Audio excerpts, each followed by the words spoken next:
Thanks for that slight delay. Yeah, the convener was just asking if there were apologies. We have apologies from Councillor Binney and Councillor Robertson.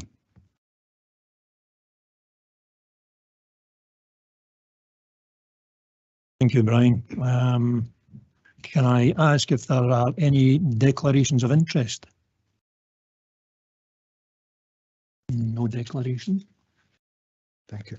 Thank you. Just before we move on to the business, scrutiny is open. The Scrutiny Committee is open to everyone, so I'm pleased to see Councillor Kelly, Councillor Spears on the call. Thanks for joining us, gents. And we'll now move on to the business of the meeting. We have the minute of the Scrutiny Committee held on the 8th of September 2022. Does anyone have any comments or?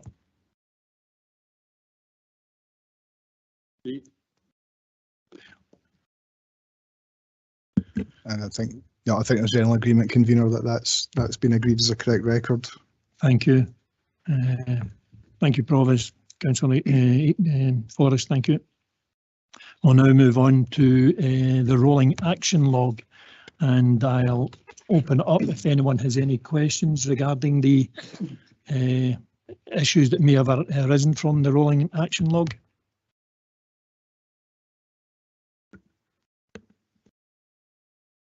I think, convener, just to say that all the actions have been updated, and where dates are given for reports, they have been. So I noticed that the report in the Pupil Equity Fund, which the committee had asked for, and I think had initially had scheduled for this meeting, we've had word from Children's Services that report will be coming to the next meeting. There's a special meeting on the 15th of December, and the report will be available for that meeting. Thank you, Mr. Perry. I did have a couple of what I thought were concerns, that reports that may not have been coming in front of the committee here, but it turned out I was actually looking at a draft of our agenda, and it had been subsequently updated. So just as Mr. Perry's indicated, these reports will be coming forward probably to the next Scrutiny Committee. Okay.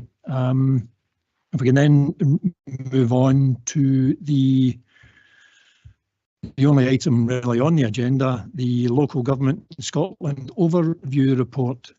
I'm quite sure that there will be some questions, but perhaps if I could ask for Mrs. Algie if she wanted to give us an update on what's actually involved in the report, Mrs. Algie. Either Rebecca McDonald's on the call, and she'll take you through the report if that's okay with yourself, convener. Thanks.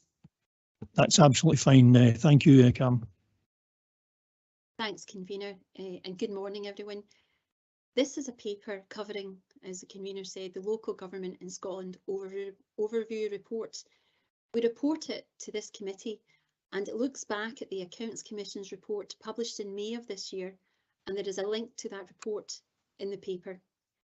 This is a national report to which we provide local context on how the Council is responding to the national messages and recommendations set out by the Commission. Paragraph 4.1 in the report sets out the 6 key messages identified by the Accounts Commission that they feel are impacting councils generally, such as the impact of the pandemic and the wider challenges and the difficult context that local government is operating in. The Commission's report has a focus on recovery and renewal, and paragraph 4.4 in the paper sets out the 3 themes that the Commission has focused on in this respect. So those themes are: 1, responding to the external environment; 2, organising the Council with a lens on topics such as leadership, resources and workforce; and the 3rd theme is around meeting local needs, and they've put a focus on inequality. So the Council was asked to set out responses to themes 2 and 3 to show what we are doing regarding the recommendations made for organising the Council and meeting local needs. And these responses are presented in Appendix 1 in the paper today. Much of the information in the appendix aligns with the findings in the Council's base value audit report from earlier this year, and much of the Council response that you'll read for each of the recommendations already forms part of the Council's existing plans. The key takeaways to highlight from the narrative in the appendix would be, in particular, the work undertaken with officers and members to develop and approve the core strategic plans that the Council needs to steer the way forward. Those plans are namely the Falkirk Plan that was developed and put in place by the Community Planning Partnership, the Best Value Strategic Action Plan, which was approved by Council in February as a result of the Best Value audit report that we received. And both the Falkirk Plan and the Best Value Strategic Action Plan helped us determine the new Council Plan, which was approved in September, so a number of weeks ago now. But that Council Plan gave us the Council vision, a set of priorities. It recapped on the Council values that we have, and a performance management framework to take the work of the Council forward. And the Council Plan was complemented by the financial strategy. And I think all of these strategies really will help the Council harness the efforts that we need to focus on the sub-themes that the Commission called out to help us the way forward with leadership, resources, workforce and inequality, as they've outlined in their report. So these strategic plans give the Council leverage to further improve and develop how we do organise the Council and meet local needs. And you will note in the appendix that we've included a RAG assessment, the red, amber, green status, to indicate how we feel the Council's current performance is against each recommendation cited. We did note that there are some amber assessments that have been made, but given that, for example, the Council Plan and the financial strategy were approved, just a number of weeks ago when they're 5-year plans, we need to get a focus now on getting the work done within those plans to drive the improvements needed and aim for a green status across the areas of work cited over time and where possible. So to conclude, Convener, I would refer the committee to the recommendations in the report and would say that compiling the Council response to the Accounts Commission was actually a collaborative piece of work involving numerous officers across the Council, and I would invite those officers on the call today to help and take any questions that the committee has. So thank you, Convener, and I'll pass back. Thank you very much for that, Rebecca, and it's nice of you to offer to open it up to the other Council officers who are on the call. I'm quite sure that they will come in should anything arise from any questions that the members may have. So I'm going to open it up to members of the committee if they do have any questions. Councillor Forrest. Thank you. It's actually message 4 on page 16. Some of the services have not yet returned to pre-pandemic levels. What services are they actually referring to, and are there any reasons for this? I don't know which one. You were just the very point I was about to make, Councillor Forrest. I think that's quite wide-ranging, so it probably goes to each of the directors or officers who are on the call. It is, thank you. Should we go to, taking a bit of a prompt here from Mr. Perry, perhaps if Mr. Laurie, could you maybe kick this off, Kenneth, please?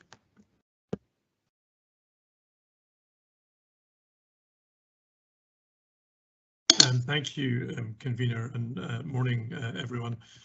I suppose that in terms of the report, what the Accounts Commission are getting at is the fact that there's been a huge level of disruption as a result of COVID to services right across the Council, and that has both impacted on our ability to deliver some of these services, and it's also impacted on the public reaction and response and usage of services. So, I mean, simply to take, I suppose, from my mind, an obvious example would be services around about leisure. So these are the services that came in from the Community Trust were run by the Community Trust up until April of this year, now run by the council.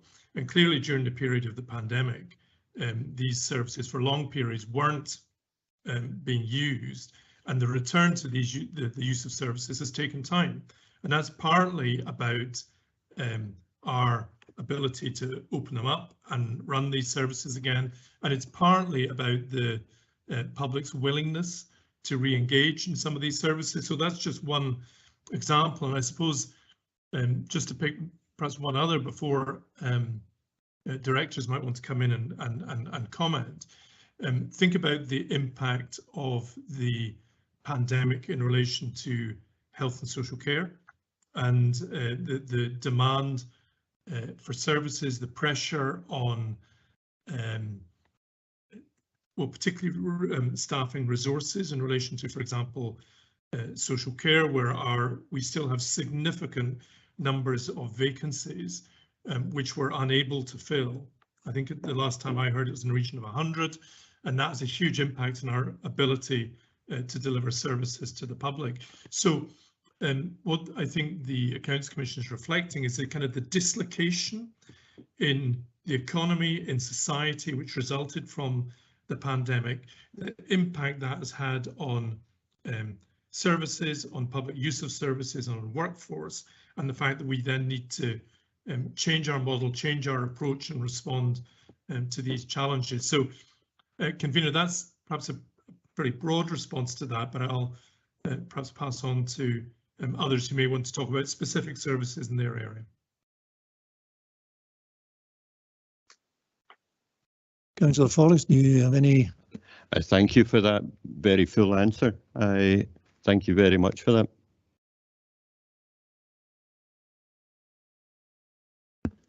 Councillor Anslow. Thank you, Councillor McCabe. I was just going to ask the question around the equalities. It's a keen interest of mine, being a senior equalities rep since the first inaugurated 14 years ago. So I'm just wondering how the council plan has considered the equalities implications, and what will be the key indicators for monitoring this. Can I ask Mrs. Algie if she could respond to Councillor Anslow there, please? Happy to, Convener, and thank you. It's a really important question, Councillor Anslow, and something which has to be right at the front and the forefront of our thoughts when we're delivering any services as equalities. So the council plan has a priority within it around tackling inequality and directly trying to do work which addresses that particular issue. In terms of straightforward process, though, we have our equality impact assessments, which we should be undertaking when we're assessing any type of work that we're doing, to ensure that we are taking account of the impact it has on equality and inequality. And I suppose part of that is also very much around poverty, which can impact on equality aspects as well. And there's a huge amount of work going on. There'll be a report coming to council on poverty in December. So there's a huge amount of work going on to tackle some of those issues as well, which can clearly impact on equality of opportunity for different individuals too. I hope that helps to address your question. Thanks. Thank you, Ms. Algie.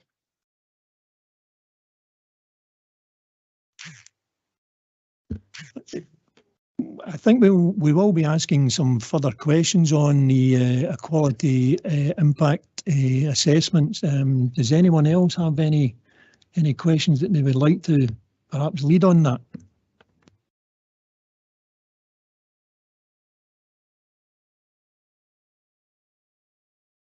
Okay, I'll come back to you, Councillor Aitchison. Just on the equalities impact then, page 23, I feel it's just as Councillor Anslow has alluded to, we are perhaps not utilising equality impact assessments as well as we should. This is not a criticism of anyone at all. This is more, I feel, a learning process for councillors and council officers, how we actually pull together the equality impact assessments. I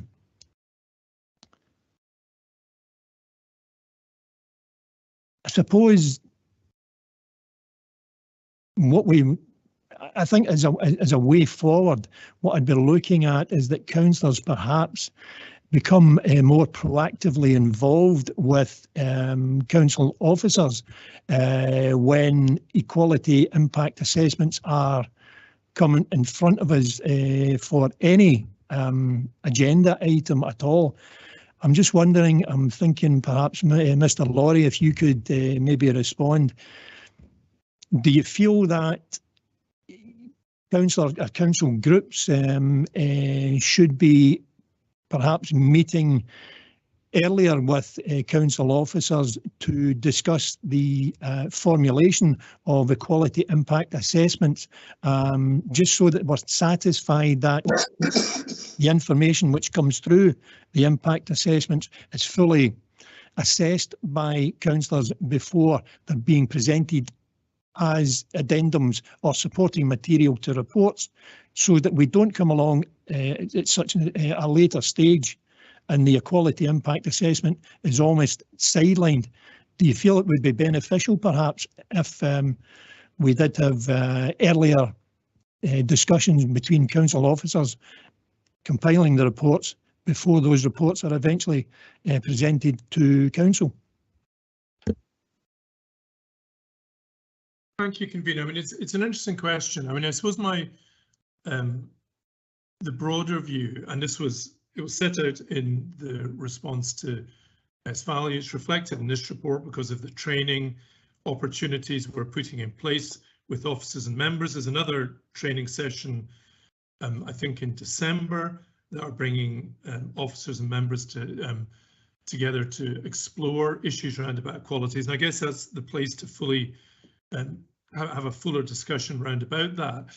But I think the broader point is a recognition that, particularly given the pressures on council services and on resources and the significant changes that implies over the coming period, that considering the equalities implications of that is going to be a really important aspect of it. And the fact that we're doing this training is in itself a recognition we've got more work to do on this area. And I think what's important for members to recall and think about when reports are coming forward is that there is that equalities impact assessment work in the background. And if members do have concerns, then they have the opportunity, to ask about that and to ensure that that is fully considered in the when we're looking at various reports. So I think the training is going to be really important for this convener, and I think that might help us establish a more robust process where members feel confident and comfortable to talk about these issues, to challenge if they think that's necessary, and indeed where officers are ensuring that the robust work on EPIAs is being done in the background in relation to any report that comes forward. Thank you. Thank you very much, Mr. Laurie. It's excellent. Delighted to hear that the indication that there is training coming forward in December. Mr. Perry had indicated that to me just prior to the meeting there, and I believe that you're right. The fact that that training is taking place, that will allow the dialogue to open up and expand a bit with the councillors and officers, and hopefully we can hone in on the value of the EPIAs. It was interesting earlier on this morning, we had a little discussion about it, where EPIAs, they don't prevent us from making decisions, but they give us additional information which allows us to make those decisions. So I'm really pleased to hear your comments there, Mr. Laurie. I see that Councillor Spears has his hand up. Would you care to come in, Councillor Spears? Yeah, thank you very much, Convener. The title of this agenda item is Local Government for Scotland Overview Report. If you could turn to page 18 and agenda item 4.5, it clearly lays out the priorities: social care reform, Brexit, climate change, long-standing and growing demographic pressures, growing cost of living, and the recovery from COVID-19. There is some of this has been addressed in the appendices, but if you turn to page 24 and you read the actions for leadership, council should have a clear plan for developing the use of data in their councils. Now, it's not so much a question, it's an observation. Having looked at the future plans for other councils in Scotland, and there is proposals in some councils to put up their council tax by 6%. Can we afford to carry out these recommendations?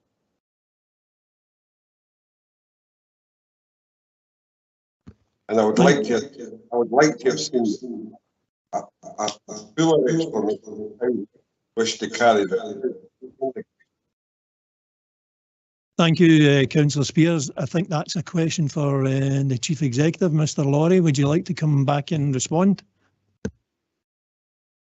Yeah, I will come back in, Convener. Thank you. And I think specifically on the data aspect, which Councillor Spears cited, I'll perhaps ask Rebecca to come in briefly after me. In terms of the question, can we afford to pursue these recommendations?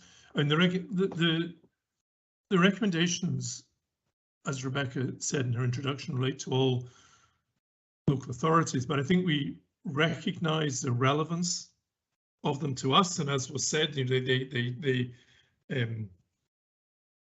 they sit very strongly alongside our own best value action plan and the actions we've agreed as a result of that. So I don't think as a council, given that the Accounts Commission is pointing out that these are critical issues for all councils, I don't think we can not address them or not consider them. And I think actually dealing with the issues cited in the Local Government Overview Report are part of the way in which we address the challenges that are in front of us. So I don't think we can afford not to fully address and consider these issues. And in relation to the point about data, and as I say, I'll with your agreement, Convener, ask Rebecca to come in. I think the effective use of data and information is a critical part of the efficient and forward-looking council that we're trying to be. So I think all of the recommendations are relevant. I think the issue about data is a very important aspect of that. But I'll perhaps, with your agreement, Convener, pass on to Rebecca for some commentary on that. Thank you, Mr. Laurie. Rebecca, please. Thank you. Thank you, Convener. So as the Chief Executive outlined there is a piece of work underway now following the approval of the Council Plan to make more effective use of the data and information that we have, to share that more widely across the organisation so that we have consistency in the baseline evidence that we have to inform projects, plans, programmes of work that we need to undertake, that's all contained in the Council Plan, to make sure that we are baselining effectively and can set projections, both in terms of performance targets, but actually making sure that, bringing in Councillor Spears' point, that we have a pragmatic approach to setting targets and setting aims that we know can be pragmatically achieved. Now, part of this project, so whilst we need to sort of scoop up the data and sort of bring it together so we have a kind of centralised and coordinated approach to how we use that data, is how we present the data so that we can understand it and also look at ways of getting it into the public domain so the public can have better and improved access to that information and make sure it's clear and understandable. And whilst this is the right thing to do, it also tackles some of the audit feedback that we've had that we need to kind of improve our approach to all of this. But as I say, this project plan is just currently being developed, and we would hope to make some inroads into this during 2023. So we're just going through the process just now of identifying the resources to make this happen, but we would look to see a shift early doors in 2023, and then progressively over the course of the next year, sort of see more evidence of us getting better at this. So get the data, make it more centrally coordinated and available, and look at the presentation of it so that it is clearer and more understandable. So thanks, convener. Thank you very much for your response, Ms MacDonald. Councillor Spears, would you care to come back on anything that's been commented on?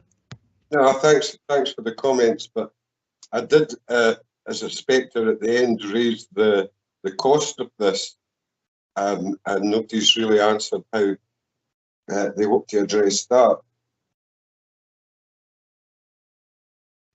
Perhaps I could pass that over to Amanda to see if we have some money in the kitty. Amanda, if you would like to come in, please.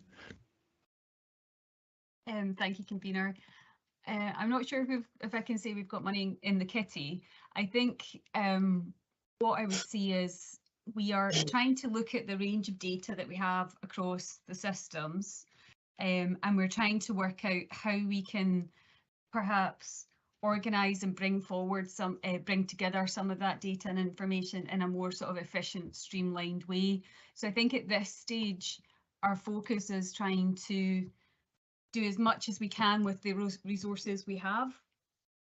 But I think it may come a point where we have to consider whether we use, for example, some of our change fund or some of our other resources to maybe improve some of the arrangements that we have if need be. But I don't think we're quite at that stage yet of knowing what that might cost and if we need to find additional funds and where those funds would come from. So I don't think we're quite there yet.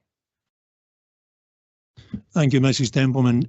Councillor Spears, does that satisfy you at all? It would appear that things are in hand. We will be looking if there are any additional financial impacts, then we would obviously be looking to fund that in some way. But it appears just at the minute that we will be handling just by streamlining our existing systems. Have you got any comments on that, Councillor Spears? I would say it raises more questions than answers, and it's all very fine for a Scottish-wide report like this to come forward, but unless it's financed and we know how we're going to pay for things, then that's where the questions arise. We're looking at a massive hike in council taxes coming in the next budget, and we want to incorporate and work with the communities we represent, and they want to know they're getting value for money. So we want things to be costed so we know where we are. Okay, Councillor Spears, thanks very much for your comments. It's obviously something that we'll revisit later, but if I could, Provost, that's it. I just wanted to touch on the EPIAs. Can you hear me okay? On the EPIAs, I think given the level of savings that we face this year and the dire situation we're in, the EPIAs will be a key factor in the decision-making process. So I'm glad to hear we're getting there's more training coming along. But in previous years, when we've been presented with service changes, we've perhaps not had the EPIAs in front of us and we've had to push for them. So I just want to ask Mr. Laurie if we'll have these in a timely fashion. So when we're presented with, each group is presented with the challenges we face, will we have these EPIAs in time? So we shouldn't have to be chasing for them, because there might, I think what you'll probably find this year is there'll be a greater level of scrutiny of EPIAs than there has been in the past, because that is really going to impact on our decision-making process. Thank you. Thank you, Provost. Just before I pass over to Mr. Laurie, I would hope that from Mr. Laurie's earlier answer that there is training or seminars in September that we will be councillors will be getting better informed, and I would hope that.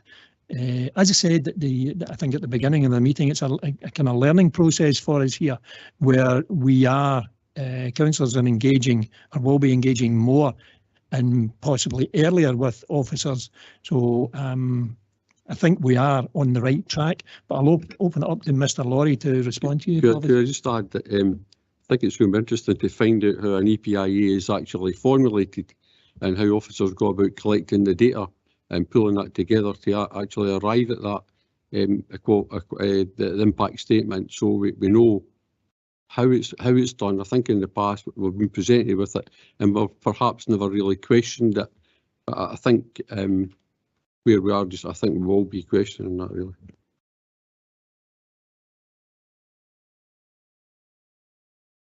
Mr. Laurie, would you care to respond at all? Yes, thank you, convener. I mean, you're absolutely right to say it's a learning process. And I think the training will absolutely help address the point that Councillor Bissett just raised, that latter point he made. In terms of EPIAs more generally, I mean, officers are very aware that EPIAs need to be developed in conjunction with developing proposals. They're not something which can or should be done retrospectively.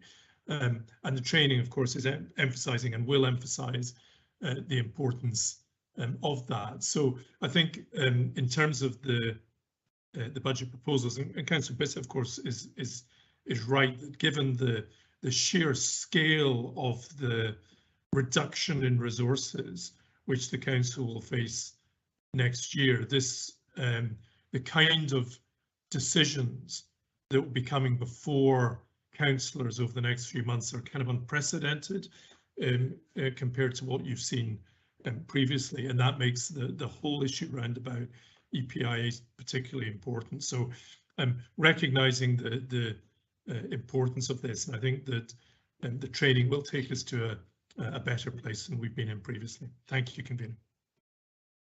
Thank you, Mr. Laurie. Could I ask Mrs. Algie if she perhaps has anything further to input in perhaps development of the seminar, the training for councillors?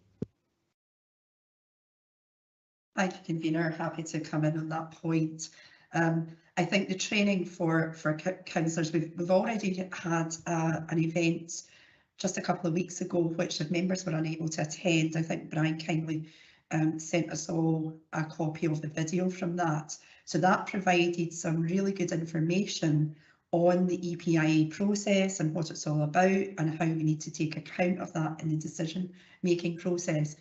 And the event in December is to further develop that at a local level within Falkirk and how we work together as officers and members to make sure that we're looking at the equality aspects and that members do understand what sits behind the EPIA process and the work that's done, but also so that officers understand what it is members feel they need to know in terms of the decision-making process to ensure that that's appropriately, the EPIA is appropriately considered. From there, that, you know, if there is further work that we need to do together with members and officers, that's certainly something that we can look at as part of the overall development programme for members and officers. And in addition to that, early in the new year, we're looking at a specific session with officers, with managers, heads of service and directors to further develop the work that we do on the EPIA process and ensure that it's as robust as it possibly can be. It's an ongoing process to make sure that we continue to get better at this and continue to develop what we need to make sure that members have the right information to make the decisions that you need to make. I hope that helps. Thanks. No, that was wonderful, Mrs. Algie. Thank you. It highlights, I think, I use the term a learning process. You've used the term a development process. I think that's exactly what it is. The whole EPIA thing is critical in supporting councillors in arriving at any decisions that we're being asked to take. And I know that I must apologise, hold my hand up to the fact that I couldn't make the last meeting. So my intention is to have a look at the video that you mentioned, where some good points came out about the development of the EPIA process. Again, learning, development, it's whatever it is. But it is, I believe it will be critically important to the council going forward. And it is that important. I see Councillor Anslow, obviously, who's concerns about the EPIA and the impacts it has. So I'll pass over to Councillor Anslow. Thank you, convener. You'll be pleased to know it's a straightforward question which just needs a yes or no answer. Given my long-term equalities background, I'm just wondering, out of curiosity, whether the council actually has a designated equalities officer similar to a designated health and safety officer. Good question. Mr. Laurie or Mrs. Algie? Yeah, I'm happy to come in that, convener. We do have an equalities officer, and we're also in the process of looking at how we can enhance the work that we do on equalities by further support in there. So yes is the answer. I like those type of questions and I love those type of answers. Thank you. Thank you very much, Mrs. Alden. Does anyone have any more questions, further questions on EPIA or Councillor Aitchins? Did you have a? Yeah, thanks, convener. It was moving away from the EPIA. It goes back to partly for Councillor Forrest's question, and Mr. Laurie did answer it to a certain extent. It's on page 16, and it's a key measure 3. The workforce continues to experience high absence levels, and this was the local government in Scotland overview. I'd like to see how Falkirk fits into that.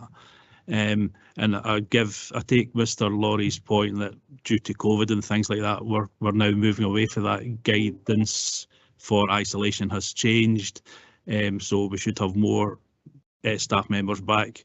But I think there was issues regarding staff well-being, whether it be burnout or work-related stress. I would just like to see what mechanisms have been put in to address this, please. Thank you, Councillor Aitchison. Mrs. Algie, I believe that would fall under your remit. Thank you, convener. Yeah, it's a really important point, and certainly over the 2 years of the COVID pandemic, we have had some really significant staff issues in different pockets of the workforce, particularly those who are front-facing. There's no doubt about that. That's not a Falkirk issue, though. That's a Scotland-wide issue. In fact, it's a UK-wide issue. The types of issues that you would expect with front-facing staff. To support that, we put in place quite a wide range of wellbeing support. There is a high level of information on our website in particular areas such as the Health and Social Care Partnership. They've done specific pieces of work with their staff to support wellbeing, and that certainly helped. But clearly you will still see some employees, as you will right across society, some individuals still struggling with the impact of COVID. So we need to continue that work, but the absence, I think, that is referred to within the report is as much about that as it is about some of the shortages we're now experiencing. Because over the COVID period, there were a number of individuals in all walks of life who took life-changing decisions about their future. And we've seen employees leave, we've seen, and this isn't just about Falkirk, right across public sector, we've seen employees leave. We do have areas where we have shortages. That's meaning that we're having to change our workforce plans for these areas, take different actions, and there's work ongoing to try and look at different actions that we need to take in different areas. So for us, there are shortages in some of our social work and social care areas. There are shortages in key skills areas such as IT, etc. So it's a range of different areas, and we need to look at a range of different actions. Our workforce plans are now being updated to support some of that, and that will be done over the next 6 months or so, as well as ongoing work that we need to do over that period. We also need to look at, though, the continuation of the wellbeing support that we provide to individuals, which is really important. Because I think our worry, and you can see some of this happening, is that as we come out of COVID, there are certainly mental wellbeing issues out there for any number of individuals, and certainly some of our workforce, and we need to make sure that we support that right across our workforce. Chief Executive chairs a wellbeing group, which has representation from all services and from our trade unions, and that group continues to look at actions on how we can support the workforce, both practical solutions as well as training and development, etc., which may support them via their manager, etc. So I hope that helps to answer the question, Convener. Thank you. Thank you, Mrs. Algie. Councillor Aitchison. Yeah, I was going to ask further questions, but you came back in and answered it towards the end, so that's fine. Thank you. Thank you, Councillor Aitchison. Thank you, Mrs. Algie. I suppose an observation that I would just throw in. You've basically just indicated this is not just a financial issue. You know, we can't just throw money at this problem. It's a much wider the well-being of workforce. There, Karen, would you? Yeah, absolutely. We need to continue to take cognizance of some of the impact of COVID. So it's not just about the 2 years of the pandemic and us starting to see ourselves coming out of that. It's about, for some individuals, it's about the long-term impact that may have had. And we need to continue to support individuals in the way that we deliver our services, also the way that we manage our workforce. And we've got an action plan that is sitting there that all managers now have sight of and are taking actions based on this around how they support their teams to provide that ongoing different types of support individuals may require to get back to work, to be as fit and able and agile as they were before COVID may have hit them. This has had any number of impacts on people, whether it be the impact of staying at home for 2 years, whether it be impacts on, you know, the loss of family members. There's such a wide range of issues out there because of the last 2 years that we've been in, and it's about how we support that as an organisation. Smashing. Thanks very much, Karen. As you say, it is a wider social issue. It's not only Falkirk Council. Does anyone have any further questions at all? I'll just throw perhaps maybe a final wee question, and this is to do with page 29, recommendation number 3. Work to engage with those who are facing digital deficits. Apparently some work has been ongoing since the pandemic. Can we have an update on how we feel that we're doing with that, how progress is being made to engage with potentially the most vulnerable in the council area? Don't know if that's Mr. Laurie or again Mrs. Algie. I'm happy to come in there, and Mr. Laurie may wish to come in. Mr. Naylor actually may wish to come in some of the work that's been done in schools as well to support some of this. So there is work that's ongoing through our Digital Communities project, which is part of our Council of the Future Transformation Programme. That's aimed at tackling a number of different areas of digital exclusion. So it's been about trying to ensure that some of the individuals and families out there who may not be able to afford either devices or if they've got a device, the connectivity to access digital services, to try and provide them with some support, making use of some of the national funding that's out and about and making sure they can access that and get these devices or connectivity. It's also been about trying to put in place some sort of development work to help them understand how to use these devices, because for some individuals, they may never have used some of that. And there are clearly benefits, not just in accessing services, but in also, in some cases, accessing cheaper products, which may support the cost of living crisis that we're now seeing. So that work is ongoing, and it's linked into wider work we're doing around Wi-Fi in town centres, which would reduce the cost of trying to connect to the internet, etc. So it's a big piece of work and an ongoing project, but there's also a lot of work going on in schools as well with pupils. And if you're comfortable, Convener, I would hand over to Mr. Naylor to maybe update you on that as well. Thanks. You just jumped in. I was just about to ask Mr. Naylor for his comments on that. Thanks very much, Cam. Thank you, Convener. We have completed the rollout of our connected Falkirk digital device. So all of our senior pupils and our most senior pupils in primary schools now have an iPad. For those that have difficulty having access at home, we've also provided some families with what might be commonly known as dongles. So if there's families that don't have internet access, we've provided mobile data packages that allow these devices to be connected to the internet in children's homes. So we continue to teach and utilise the possibilities afforded by these iPads, and I'm confident that we've now got pretty much universal coverage for all of our children. Thanks very much, Mr. Naylor. That's very encouraging. I don't see that we will have all of the solutions, but it looks as if very much as if we are positively engaging to try and answer some problems that may be out there in the community area.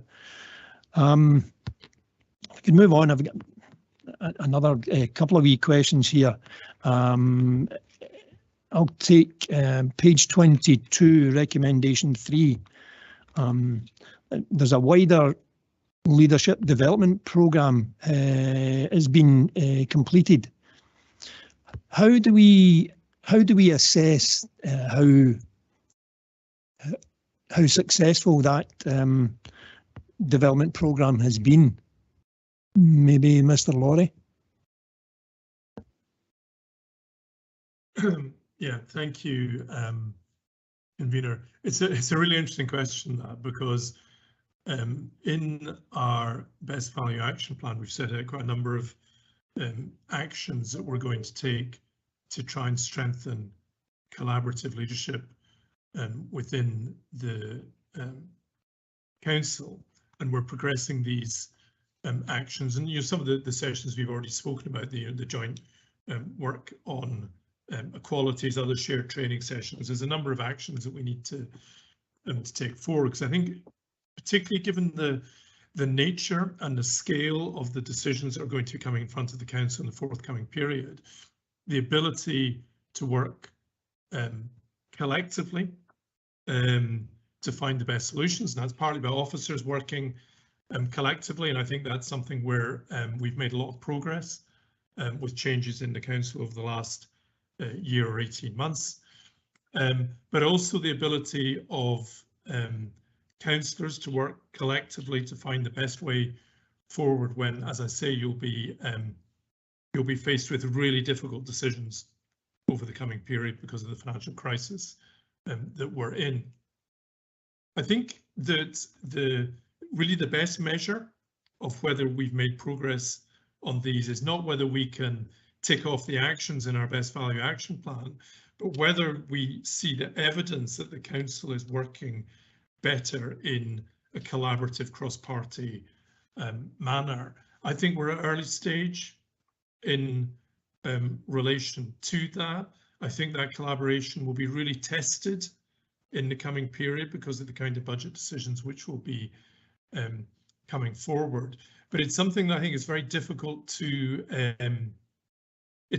measure, because ultimately it's about how the council feels, how it's collaborating, whether it's a constructive, joined up approach we're managing to take as a council. I don't know if Karen wants to give what might be a more scientific answer to that, but I suppose I'm just reflecting on the real difficulty of measuring something which is by its nature quite difficult to measure. Mrs. Algie? I would agree entirely with what Mr. Lorry has said, and I don't know that I've got much further to add. I suppose the proof is in the pudding around just following through what Mr. Lorry said there about whether we get to the position of an agreed financial strategy, whether we see improvements in our performance indicators, and just in a very practical sense for officers, we have also put in place a 360 feedback process with our colleagues. So that, in a sense, will also give us some insight into the changes that the development work is actually making, certainly for officers, and some feedback from our colleagues across the council about whether they can see that having an impact. So that's probably all I would add to that. Thank you, Convener. Thank you, Mrs. Algie. Unless we have anything further, I have one final question, a couple of questions to do with a final point. It's on page 26 and a recommendation 8. Within the current assessment, it advises that, it states here, just quoting from it, it's difficult to ensure reserves are used in a sustainable way. Can I just ask for some clarifications, probably Mrs. Templeman, what's actually meant by that, Amanda? I'll come back in a wee bit later, but if you could maybe just advise me on that. Thank you, Convener. I think the way I would try to explain it is that the reserves should be able to buy us a little bit of time. So if, for example, we had a savings, well, if I go back, fundamentally, our income needs to match our expenditure. And our reserves are there either for sort of a rainy day, for contingency, or we can use them sustainably in the sense that if we wanted to make a service delivery change that was going to generate a saving, we could say, well, we'll use reserves for the first year because that saving is going to take a year and a half, for example, to deliver. So we're using reserves just to buy us a little bit of time, but we know that we are going to be in a sustainable position because we're taking action to make our income and expenditure align with each other. Where it becomes unsustainable is if we're not taking those underlying actions to make our income and expenditure match, and instead we're relying on our reserves to help bridge that gap. And that's what we've been criticised for in the past, and that's the kind of approach that we need to get away from. Does that answer your question, Convener? I think it's a wonderful illustration, Amanda, just as you say, where we do dip into reserves on a short-term basis of perhaps potentially improving service delivery, which also produces a financial saving, if you like. So the reserves are then virtually topped up by the benefit of that saving. So I thought it was a nice example. I'm going to ask a follow-up question to that, and it may already have been answered in your answer there. How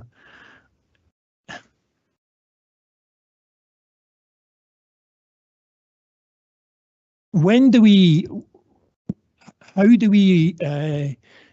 decide to dip into reserves, or how have we decided to dip into reserves in the past? The example you gave of potential financial savings, with modifying a service delivery is a good point, but we've been criticised in the past for basically just dipping into the reserves. When do we decide to dip into reserves? I suppose I'm asking, what was the criticism of us just dipping into reserves to satisfy budget needs?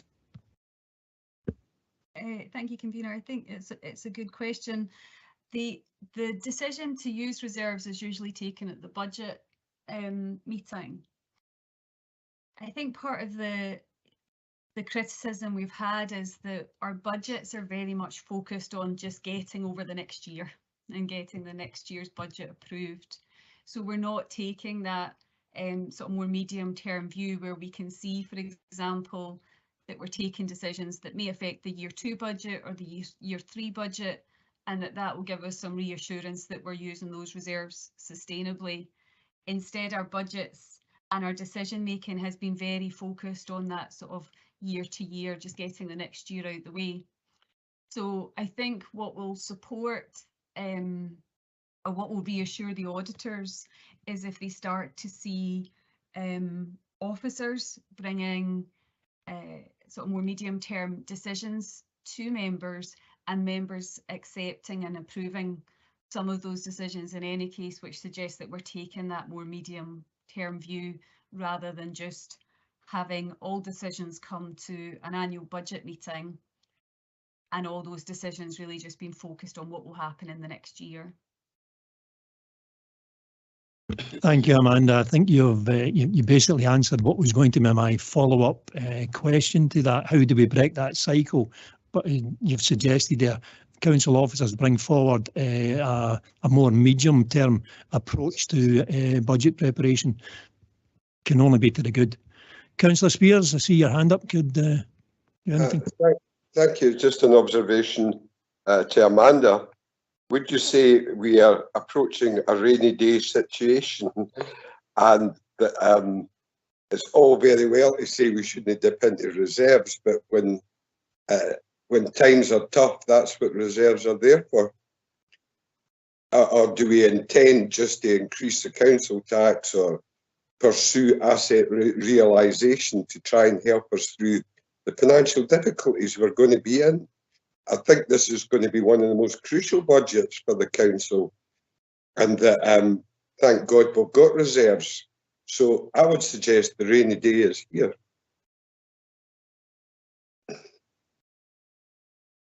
I don't know if Mrs. Templeman was suggesting an umbrella there, but do you want to come back in, Amanda, at all? No? Yes, thank you, convener, and thank you, Councillor Spears.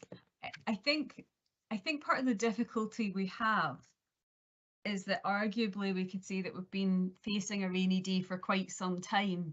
So, for example, COVID was one of those examples where it was an extreme event, it was a one-off, and actually application of reserves to support our local communities. And for example, if we needed to buy a raft of PPE or something, that's a valid use of reserves, and we are allowed to do that. I think the difficulty we have is that, and possibly because of how difficult the last few years have been, we have significantly eaten into our reserves. So we're not sitting with big pots that are available to us anymore. And the problem is that if we do have another one-off extreme event, we may not have enough reserves sitting to help us manage that. And that's really where we need to have our reserves sitting at a sustainable level. So, you know, at this point in time, we're projecting to really be at the floor of what we think is a sustainable level of reserves. The problem, as I say, and the problem is that if we are hit with another significant event, an economic shock, we have less room to manoeuvre and less flexibility. So that's where having a good balance of reserves is really important. But we have used significant amounts of reserves in the last couple of years. Okay, so if we don't use the reserves, we need to rely on other sources that I mentioned previously. Through you, convener, I think fundamentally what we need to do as a council is align our expenditure and our income. And we have two effective ways to do that. One is to increase our income, which we know we're limited in doing. So, you know, we've had indications from the Scottish Government that our grant will be flat cash. Our other main income source is council tax, but that's a relatively small proportion of our income. And then the other option is to reduce our costs. And that's where the particularly difficult decisions will no doubt be coming in front of members. But those are Okay. the two options. Okay, thank you. Okay, thanks, Councillor Mears. Thanks for the responses there, Amanda. I think we have one final question from Provost Bissett. Thanks, Convener. Page 23, recommendation 5. As part of the work to reflect the current social, economic and environmental changes in Falkirk, what engagement work is being undertaken to involve all community groups?